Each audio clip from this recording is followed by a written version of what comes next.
그 다음 질문이 창세기 6장 9절에 노아는 의인이요 당세의 완전한 자라고 했고, 한번 찾아봅시다. 창세기 6장 9절.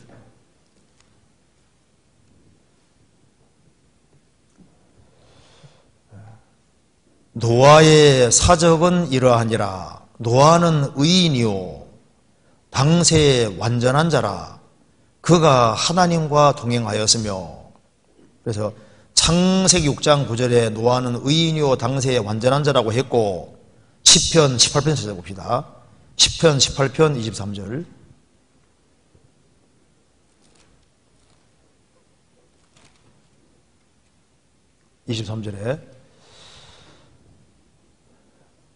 내가 또한 그 앞에 완전하여 나의 죄악에서 스스로 지켰나니. 여기도 그 앞에 완전하여라는 말씀하셨는데, 하나님 앞에서 완전한 것이 무엇인지 궁금합니다. 그리고 어떻게 하면 하나님 앞에 완전한 자가 될 수 있을까요? 이거 참 좋은 질문이잖아요. 이제 이거는 얘기하려면 이게 한참 길어지는데요. 이게 굉장히 중요한 질문입니다. 질문인데 간단하게만 생각해 봅시다. 여기에 노아는 당시의 의인이요 완전한 자다 이렇게 성경에 말했고, 다윗도 내가 그 앞에서 또한 완전하여 라고 말씀했고, 창세기 11장에도 하나님이 아브라함에게 너는 내 앞에 행하여 완전하라 그렇게 말씀했잖아요. 그런 말이 성경에 많이 남아 있는데, 이게 그러면 여기 질문이 하나님 앞에 완전한 것이 무엇을 말할까? 어떻게 하면 하나님 앞에 완전한 자가 될 수 있을까 하는 질문입니다. 먼저 이 구절을 좀 이해하기 위해서요, 한번 찾아봅시다. 여기 먼저 히브리서를 한번 봐봐요. 히브리서 11장 봅시다.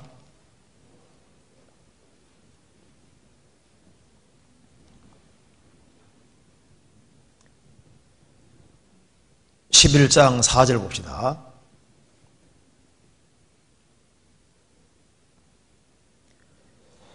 믿음으로 아벨은 가인보다 더 나은 제사를 하나님께 드림으로 의로운 자라 하시는 증거를 얻었으니, 하나님이 그 예물에 대하여 증거하심이라. 저가 죽었으나 그 믿음으로 쏘이려 말하느니라. 믿음으로 에녹은 죽음을 보지 않고 옮기웠으니 하나님이 저를 옮기우심으로 다시 보이지 아니하니라. 저는 옮기우기 전에 하나님을 기쁘시게 하는 자라는 증거를 받았느니라. 7절 같이 읽겠습니다. 믿음으로 노아는 아직 보지 못하는 일에 경고하심을 받아 경외함으로 방주를 예비하여 그 집을 구원하였으니, 이로 말미암아 세상을 정죄하고 믿음을 좇는 의의 후사가 되었느니라. 여기 이제 순서가 잘 나와 있는데요, 이거 봅시다. 여기 성경에 아벨이 나와 있고, 그 다음에 에녹이 나와 있고, 그 다음에 노아가 나와 있습니다. 에녹은 믿음으로 의롭다 하심을 얻은 대표. 에녹은 하나님과 동행하면서 하나님을 기쁘시게 했다.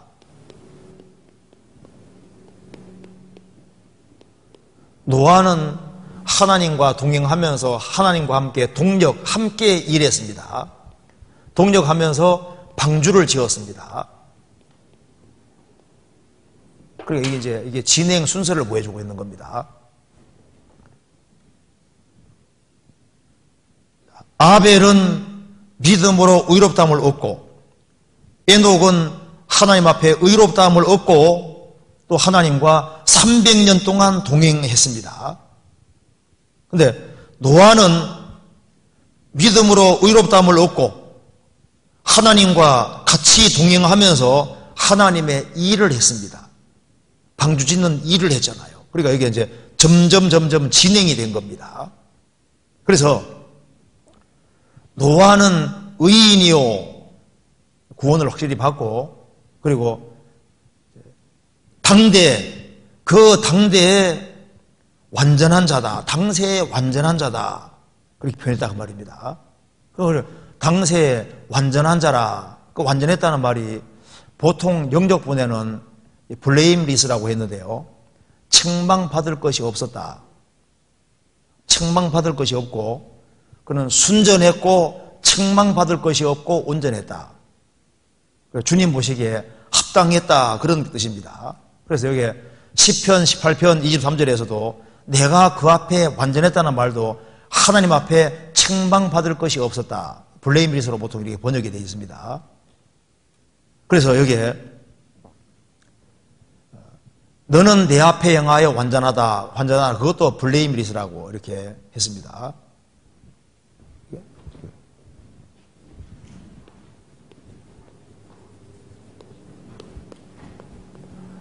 흠 같은 것이 없고 책망받을 것이 없었다는 겁니다.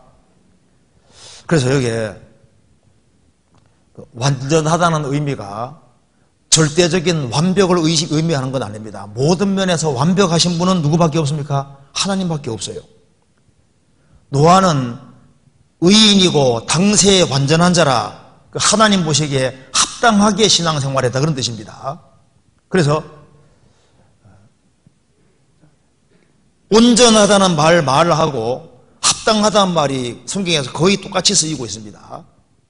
그래서 성경에 보면은요, 사대 교회에 대해서 말씀하시면서 행위에 온전한 건 찾지 못했다. 그리고 합당한 자인 영고라. 그래서 합당한 것이 주님 볼 때 온전한, 그러니까 주님 보시기 때 정상적이고 저울 균형에 맞고 하나님 마음에 들게끔 책망받을 것이 없이 바르게 행한 것을 성경이 말하고 있는 겁니다. 그래서 여기 이제 왜 당시에 완전한 자라고 했을까? 그 뜻 가운데 첫 번째는 믿음으로 의롭다함을 얻고 그는 하나님과 동행했다 그랬죠? 그래서 우리가 뭐가 완전치 않은지를 보면 쉽게 이해가 됩니다. 하나님과 동행할 수 없는 상태는 주님 볼 때 바람직한 것이 아닌 거예요. 그래서 여기 노아는 하나님과 동행했다 그랬죠? 동행하면서 방주를 지었습니다. 성경 찾아봅시다. 요한일서. 죄 속에서는 동행이 안 됩니다. 요한일서 1장 보시겠습니다.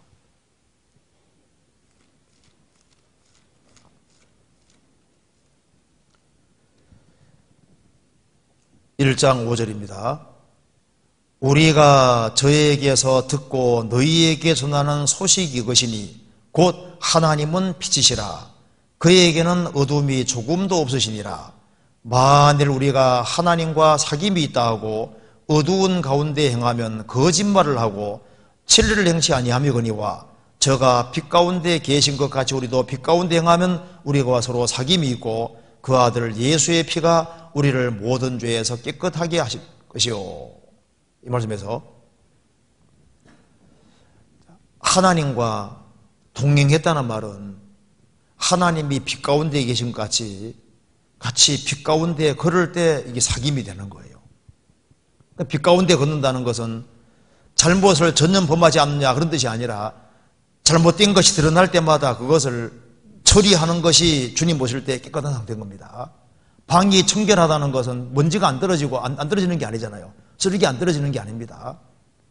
떨어지려고 할 때마다 정리하고 치우면 그게 정결한 거예요. 그러니까 우리가 하나님과 동행하는 데 있어서 부족한 것이 있을지라도 주님께 지적받으면 즉시 돌이킬 때 계속적으로 사귐이 되는 겁니다.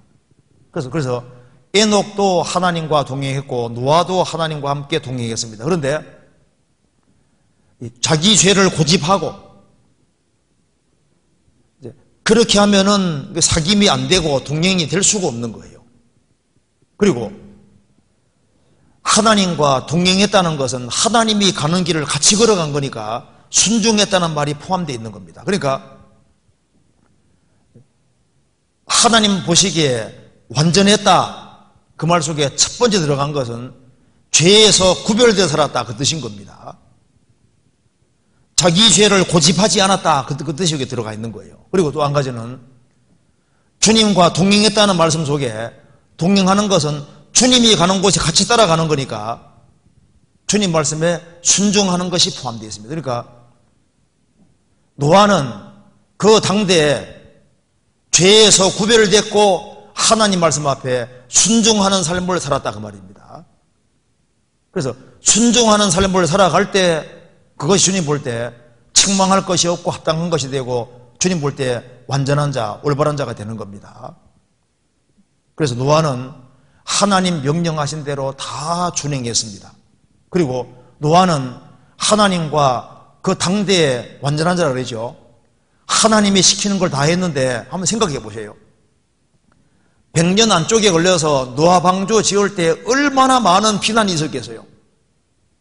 그런데 노아는 하나님 말씀대로 의를 전파하면서 그 많은 비난을 그대로 신앙 때문에 다 견디고 묵묵히 남이야 뭐라 하든 말든 관계없이 묵묵히 치욕코 방주를 만들어내는 것 봐요. 그는 철저하게 순종하는 삶을 살았기 때문에 주님 보실 때 크게 책망받을 것이 없었다 그 말입니다. 다윗도 내가 주님 앞에 완전하게 행했다는 것은 주님 앞에 책망받을 것이 없었다는 거예요. 왜 그렇게 되냐 하면은 마음 자체가 발랐기 때문에 그런 거예요. 그래서 온전한 마음과 온전한 행위는 연결이 되어 있는 겁니다. 성경에서 봅시다. 시편 119편입니다.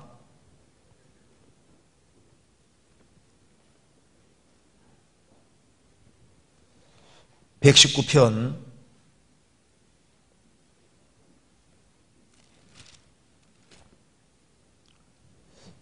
1절부터 6절까지 같이 한번 읽어보겠습니다. 같이 읽겠습니다. 행위 완전하여 여호와의 법에 행하는 자가 복이 있으며 여호와의 증거를 지키고 전심으로 여호와를 구하는 자가 복이도다. 실로 저희는 불을 행치 아니하고 주의 도를 행하나도다. 주께서 주의 법도로 명하사 우리로 근실히 지키게 하셨나이다.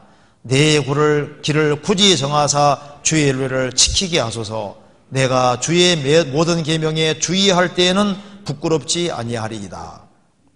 여기 행위 완전하여 하나님 앞에 당대 완전한 자라. 행위 완전하여 여호와의 법에 행하는 자가 복이 있으며, 행위 완전하여 여호와의 법에 행하려면은 그 바탕 속에 뭐가 있어야 될까요? 여호와의 증거를 지키고 전심으로 여호와를 구하는 자가 복이도다. 그래서 전심이 있을 때 행동도 온전하게 나타나게 되는 겁니다. 그래서 이 신앙은 액세서리가 아닙니다. 성경이 말씀하기를 너의 마음을 다하고 성품을 다하고 뜻을 다하고 목숨을 다해서 하나님 사랑하라고 하잖아요. 그래서 전심이 있을 때 행동도 주님 볼 때 온전하게 나타나게 되는 겁니다. 그래서 사대교회에 대해서 말하기를 내 행위에 온전한 것을 찾지 못하였노라. 그런데 그 중에 합당히 행하는 사람이 있다. 그 합당하다는 것이 온전하다는 겁니다. 정월 균형에 맞다 그 말입니다. 주님은 우리를 위해서 완전히 모든 걸 희생하셨기 때문에 우리도 전심으로 주님을 따를 때 행동이 바르게 나타나게 되는 거예요. 전심으로 여호와를 구하는 자가 복이도다. 실로 저희는 불의를 행치 아니하고 주의 도를 행하는도다. 부정과 긍정이 나와 있죠. 실로 저희는 불을 행치 아니하고 죄에서 구별되고 주의 도를 행하나도다. 주님 명령하시면은 행하는 거예요. 노아는 하나님이 시키는 것을 묵묵히 했습니다. 왜 그게 가능하냐면은 전심으로 마음이 하나님 앞에 정말 가 있기 때문에 행실이 바르게 나타나게 되고 주님이 시키는 걸 묵묵히 다 하게 되잖아요. 4절 주께서 주의 법도로 명하사 우리로 근실히 지키게 하셨나이다. 내 길을 굳이 정하사 주의 율례를 지키게 하소서. 그 다음 같이 읽겠습니다. 내가 주의 모든 계명에 주의할 때에는 부끄럽지 아니하리이다. 그래서 주의 모든 계명에 주의하는 것이 행위 완전한 겁니다. 그래서 문화 비유 보면 나오잖아요. 한 사람은 한 문화로 10문화 남겼습니다. 예수님 말씀하시기를 내가 지극히 작은 것 충성했다. 큰 것뿐 아니라 작은 것까지 소홀하지 않았다 그 말입니다. 5문화 남긴 사람은 지극히 작은 것에 주의한 것은 아니었습니다. 굵직굵직한 건 했는데 철저하게 한 건 아닌 거예요. 그래서 내가 주의 모든 계명에 주의할 때는 부끄럽지 아니하리이다. 그래서 당세 완전한 자라는 것은 그는 하나님 앞에서 그 신앙이 그 사람의 전부고, 그렇기 때문에 전심으로 하나님을 정말 구하고 그리고 하나님 뜻에 정말 순종하기를 원했기 때문에 그는 하나님이 말씀하시는 걸 뭐라 했습니까? 다 준행하였더라. 창세기 찾아봅시다. 창세기 6장 끝에 봅시다. 6장 22절.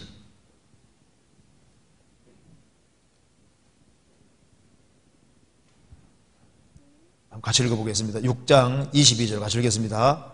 노아가 그와 같이 하되 하나님이 자기에게 명하신 대로 다 준행하였더라. 다 준행하였더라. 왜 주님 말씀하신 것은 철저하게 다 했을까요? 그가 하나님 앞에 온전한 마음을 가지고 있었던 겁니다. 하나님을 크게 생각했던 겁니다. 그래서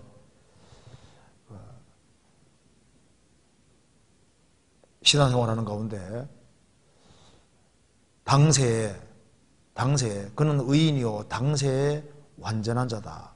그러니까 주님 앞에 책망받을 것이 없었다고 말입니다. 주님이 시키는 걸 다 하니까. 그래서 하나님과 동행하면서 방주를 지었잖아요. 그래서 동행했으니까 그는 죄에서 철저하게 구별이 되고, 그리고 하나님이 가시는 곳에 항상 바짝 따라다녔던 거예요. 하나님과 동행, 하나님이 그 사람과 동행하냐? 그가 하나님과 동행했다고 되죠. 하나님과 동행했다는 것은 하나님이 가는 곳에 같이 따라다니는 거니까 하나님과 마음이 연결되어 있는 거예요. 그는 하나님의 원함이 뭔지를 알고 그 하나님의 원함을 쫓아서 그 뜻에 철저하게 순종하는 길을 살았던 겁니다. 그래서 주님께서 당세에 완전한 자다, 온전한 사람이다 이렇게 표현을 하고 크게 책망받을 것이 없었다 그 말입니다. 다윗도 이제 그렇게 했다고 성경에 되어 있잖아요. 그래서 이 모든 것의 바탕에는 하나님을 향한 확실한 신앙과 전심이 바탕에 있는 겁니다. 그래서 우리가 구원받을 때도 전심으로 주를 찾고 찾으면 주를 만나고, 구원받고 난 이후에도 전심, 마음을 다하면은, 그러면은 이제 주님께서 힘을 주시는 걸 깨달아갈 수 있는 거예요. 그래서 주님이 싫어하는 것 중에 하나가 두 마음이잖아요. 두 마음은 온전한 것이 아닙니다. 마음에 우상이 들어오면 두 마음이 될 수 있는 거예요. 그러면 그 온전한 상태가 안 되고, 그러면 부분 순종이 되고, 그러면 그 마음이 흐트러지게 되고 생활이 흐트러지게 되는 겁니다.